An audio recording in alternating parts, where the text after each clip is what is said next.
Welcome back to another episode of the Experts in Fire podcast. I'm your host, Mike Vennard, and with me today is Randy Mowry. Today's episode is Barbecue Grills, Conventional versus Infrared Burners. Let's get into it. Hey Randy, how you doing, brother? I'm doing fantastic. Beautiful day in the neighborhood over here, Mike. How are you? About the same. Listen, it's that time of year. We know we do this every year. But, you know, here in Michigan, it's hot. It's hot outside. 90 plus days and all that good stuff. Matter of fact, I enjoy it. I do. I don't mind the heat. I'll take it way more than the cold. Much easier to deal with. It really is. I don't know. I don't know about you, but the older I get, just the thought of going out when it's, 30 degrees, 20 degrees, 10 degrees is just not appealing anymore. Not at all. But hey, we're here to talk about grills. Not just grills. We're here to talk about the burners on said grills, right? Conventional versus infrared burners. We get a lot of questions on this stuff, a lot of content built around infrared burners versus conventional burners. So we just wanted to talk to our folks out there, our listeners. If you're in the market for a grill, this will be helpful. Or if you are a landscaper, hardscaper, and you do a lot of islands and things of that nature, help you be able to answer questions that you get from your clients to kind of talk them through the difference between conventional versus infrared burners. So, Randy, why don't you tell us what really is an infrared burner? We'll start with infrared. That's a great question, and I think that's, especially with infrared, that people just don't understand and maybe haven't used them. So, an infrared burner itself is a ceramic burner. That ceramic burner, what it does is that it actually has a flame that heats up the ceramic burner, and then that ceramic burner has a number of holes. It's just full of holes, and what that does is, in turn, it radiates an infrared energy to your food, is what it's doing.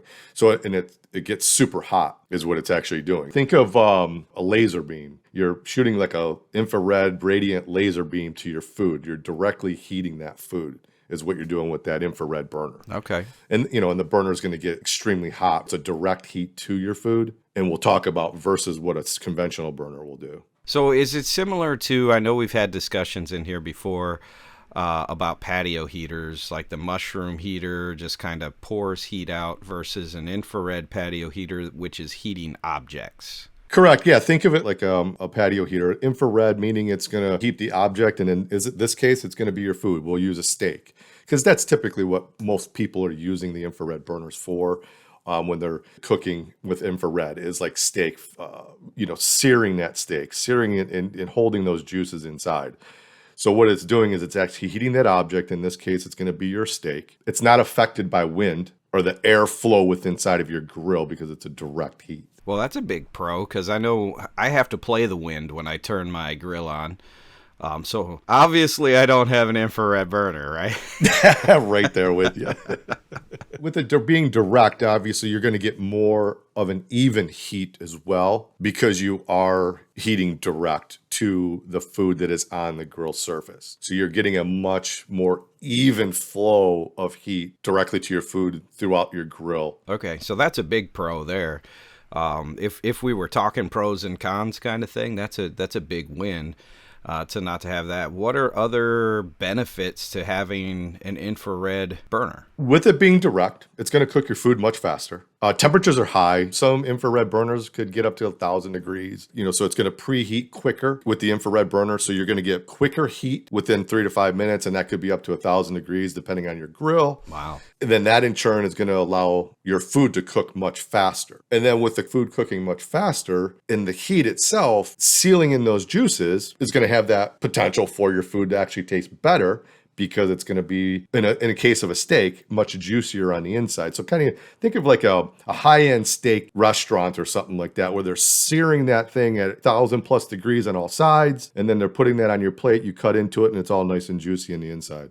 That's really kind of what those infrared burners are doing for you inside of a barbecue grill, Mike. Wow. Okay. So I have instant searing. That's awesome. That sounds fantastic to me. Faster sounds fantastic as well, because I'm never the guy that wants to throw a steak on the grill and just stand there. I've got timers and stuff going, but man, as soon as I see that steak hit the grill, I want to eat.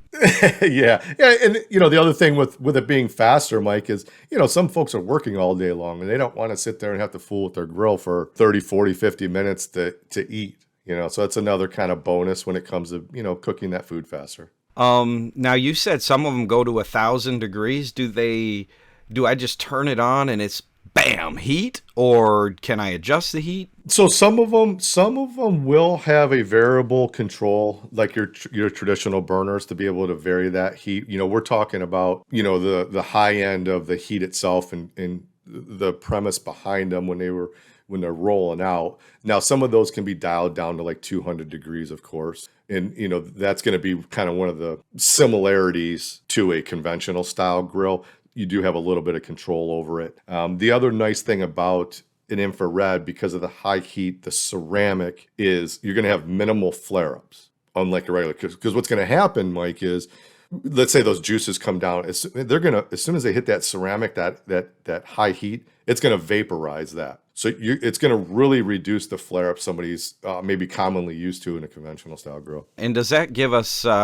more flavor as well? Because I'm thinking in terms of charcoal, that's part of the reason when the juices drip down onto charcoal, it causes that flare-up of smoke, which helps the flavor of the meat. Do you get that benefit as well from the searing portion? I mean, it's vaporizing the juices that you're already coming off of your food is really what it's doing. We're not creating the smoke, of course, because it is a gas unit. However, the flare-ups are vaporizing versus almost like burning or catching on fire that you typically would see like in a traditional style grill. And sometimes that could be not very tasteful on your food. Well, it sounds like a lot of positives on the side of infrared.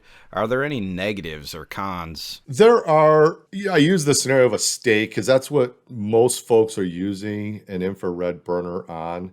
And then we did talk about you have the variable control if you do want to cook things like chicken, fish, vegetables. But it is infrared. It's a direct heat. So one of the cons I would say right away is you could actually burn your food or overcook your food very quickly and very easily. Yeah. So it's definitely something that you have to watch out for, maybe even get used to using, Mike, because it can happen, relatively quick. I was going to say, I use timers for everything. I have a watch that I just tell my watch, set a timer and it does the thing, and then I run around and do other things. So this would be one, maybe a little more babysitting involved, so you don't fry your food. Definitely, yeah, definitely. And then from a financial standpoint, they are going to cost more versus your standard grills that most folks are used to using. It could be anywhere from 50 to 100% depending on the models that somebody's looking at. You have fire-related questions, and we have answers. You can email us your questions at podcast@woodlanddirect.com or give us a call at 586-221-3638. We would love to be able to answer them right here on the Experts in Fire podcast.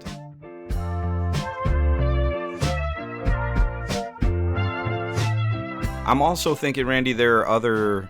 I don't just cook steaks, so would an infrared burner be good for, like fish or vegetables, things of that nature? There again, kind of going back to the variable control, you want to make sure that you have a little bit of control if you're going to be doing those vegetables and fish, because those can easily get overcooked and burnt very quickly. The infrared burners are typically going to be for a lot of like your steaks and things of that nature. When it comes to burgers where you want to kind of cook them a little on the slower side, that's where the traditional burners, same with your vegetables and things like that, come into play, your traditional grills. Unfortunately, one of the drawbacks of it is just the overcooking or the burning. So we want to be cautious of that. Okay. When we're using an infrared grill. The nice thing about infrared is your whole grill doesn't have to be infrared. There are combinations. You can get into a traditional grill that may have an infrared burner option where it replaces one of the burners for an infrared burner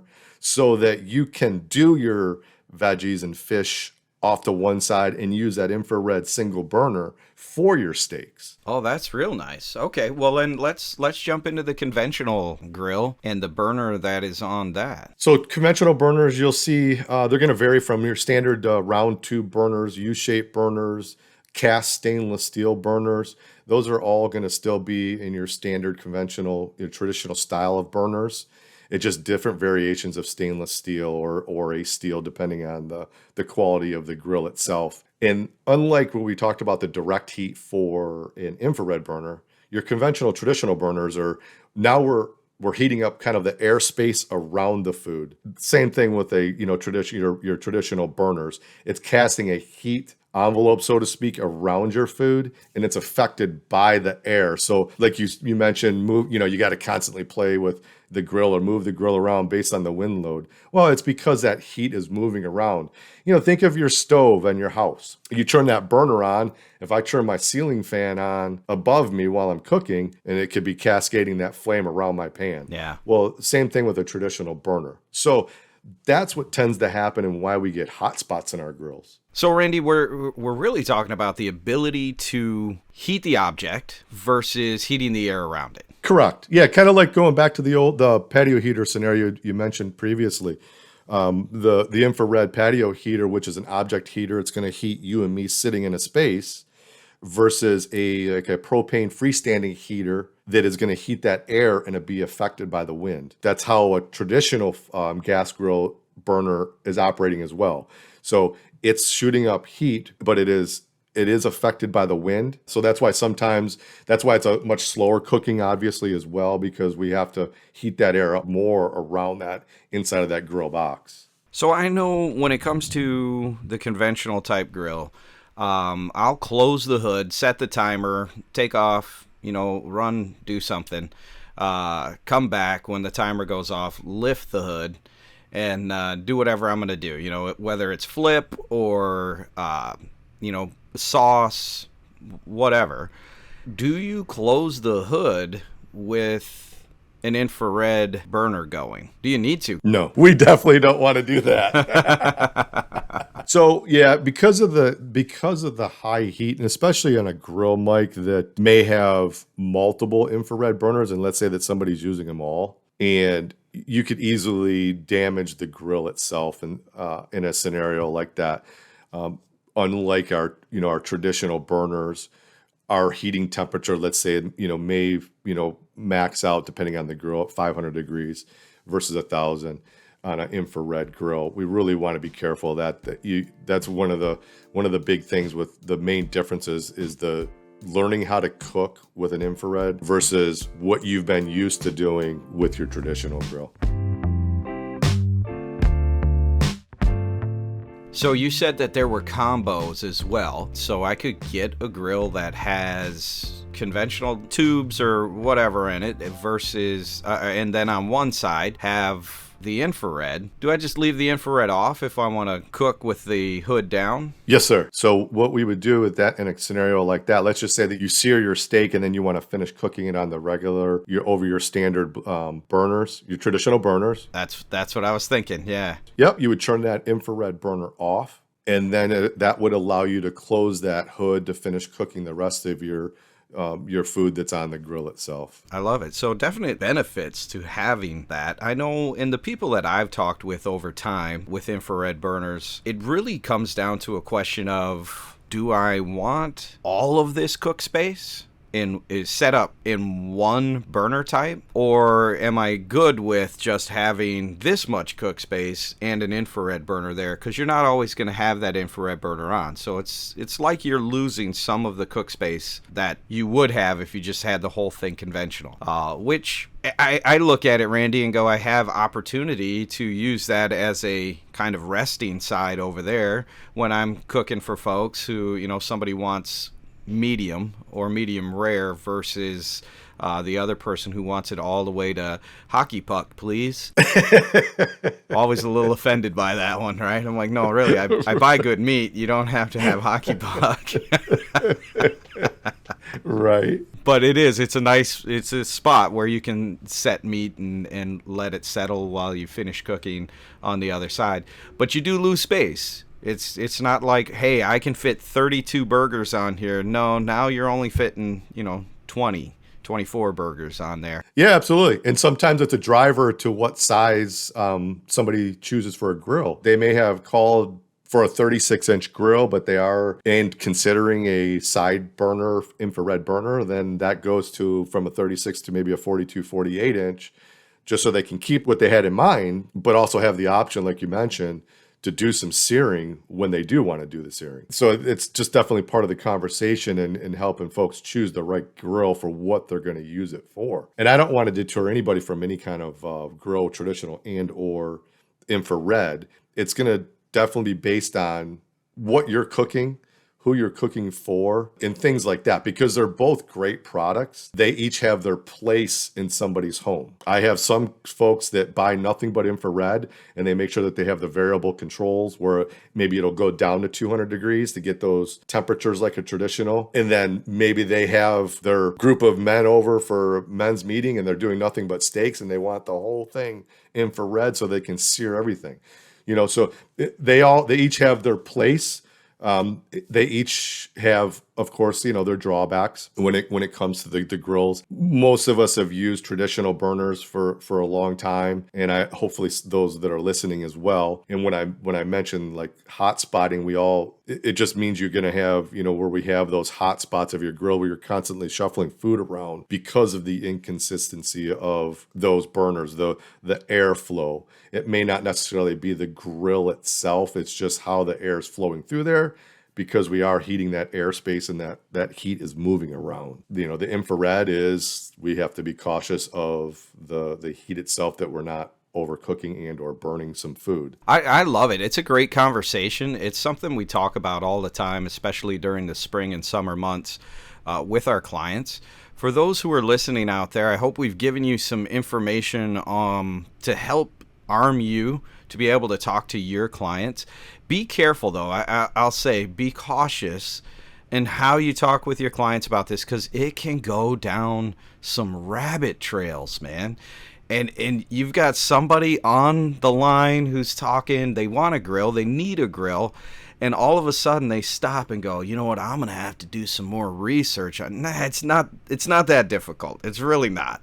It boils down to how much space are you going to want to have? And then if that's the amount of space you want to have, are you willing to go bigger in order to add that infrared burner, or shrink that space in order to add that infrared burner? So it's like anything. I mean, I've had when I was selling, I would have clients that would call me and say, you get to talk to my client, because they didn't want to go through all the color options of what we were working on, right? They were going to let me do that, and I'm fine. That's fine. But just, definitely be cautious. And if you say, man, I've got a lot of clients who ask about it, give us a call, especially give Randy a call, and he can walk you through, just kind of a quick setup of different options that you have. And that way you can present it to your clients and then just kick it back over to Randy. He can get it on order for you. So it's a great discussion to have, because it's really an option that a lot of folks who are putting in islands for the first time, never had an island before, they don't really recognize what kind of options they have with their grill setup. Yeah, we've covered just the basics of the difference. They're going to vary based on models, whether it's an infrared grill or if it's a traditional grill. There's going to be variables for each applications, each of the units, that can be discussed based on what someone's looking after. So we've really just kind of started the conversation for folks to kind of give them the gist of the main differences. But we do encourage folks to ask the questions, and we'll ask the questions on what they're looking to cook, what their frequencies are, things like that, to kind of narrow and help and get in the right direction, because we're just kind of scratching the surface just to bring it to folks. Absolutely. Absolutely. And like I said, if you have any more questions, give us a shout. We'd love to talk to you. Reach out to us via all the different modes that you can get a hold of us. And if there's something else you'd like to hear us talk about, we'd love to do it for you. And send it over in question form, or just say, hey guys, I get a lot of these kinds of questions from clients. Could you do an episode on that? We'd love to do it. We'd love to move forward. And you know what? We just enjoy getting together and sharing the information that we've gained. And hopefully you enjoy listening to it and you can grab something from it and use it so that it can make for a better business on your side. And if you're a homeowner, make for a better experience all the way around the backyard, because that is what we're about, is creating amazing experiences around fire. Randy, as always, brother, I appreciate you, man. Thank you for being here. Thank you for taking the time out and hanging out with us. Oh, absolutely. My pleasure. Have a great afternoon. You as well, brother.